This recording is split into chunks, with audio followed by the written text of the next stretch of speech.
नमस्कार मंडळी, स्वागत आहे तुमचं खबरनामा न्यूजमध्ये, जिथे मिळतात खऱ्या आणि थेट बातम्या. आजची खास बातमी संपादक नरेंद्र काळे यांच्या संपादनातून. पाहूया नेमकं काय घडतं. उत्तर महाराष्ट्राची एकमुखी मागणी. डॉक्टर प्रतापराव रामचंद्र दिघावकर यांना राज्यसभेवर संधी द्यावी. नमस्कार, आपण पाहत आहात खबरनामा न्यूज विशेष. मी आहे नरेंद्र पाटील काळे. उत्तर महाराष्ट्रातील नाशिक, धुळे, बागलाण आणि आसपासच्या परिसरातून एक ठाम जनभावना पुढे येत आहे. कर्तृत्ववान, अभ्यासू आणि स्वच्छ प्रतिमेचे माजी वरिष्ठ पोलीस अधिकारी डॉक्टर प्रतापराव रामचंद्र दिघावकर यांना राज्यसभेवर संधी द्यावी, अशी मागणी नागरिकांकडून जोर धरत आहे.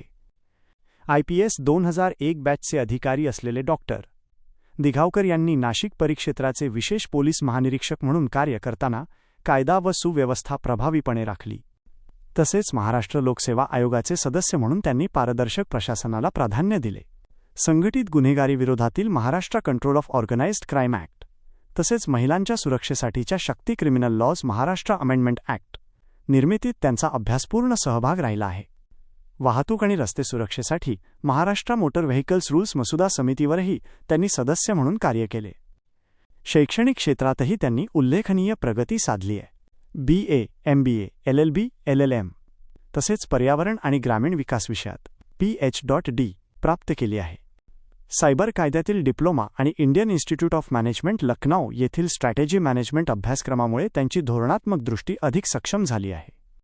युनायटेड नेशन्स, न्यूयॉर्क येथे महात्मा गांधी तंटामुक्त गाव या विषयावर भारताचे प्रतिनिधित्व करण्याचा मान त्यांना मिळाला आहे.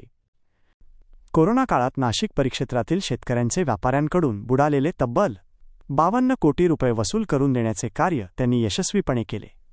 बागलाणमधील शेतकरी कुटुंबातून आलेले असल्यामुळे ग्रामीण समस्यांची त्यांना प्रत्यक्ष जाण आहे. सध्या ते भारतीय जनता पार्टीचे पदाधिकारी असून नमो चषक महाराष्ट्र उपक्रमाचे अध्यक्ष आहेत. लोकसभा निवडणुकीत तयारी करूनही पक्षाचा आदेश मान्य करत अधिकृत उमेदवारासाठी काम केले, ही त्यांची पक्षनिष्ठा दर्शवणारी बाब आहे. उत्तर महाराष्ट्रातील नागरिक, सामाजिक संस्था आणि शेतकरी वर्गाची एकच अपेक्षा आहे.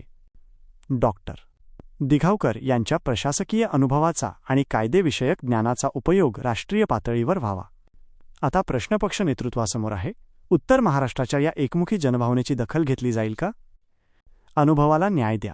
उत्तर महाराष्ट्राचा आवाज राज्यसभेत पोहोचवा. मी नरेंद्र पाटील काळे, खबरनामा न्यूज.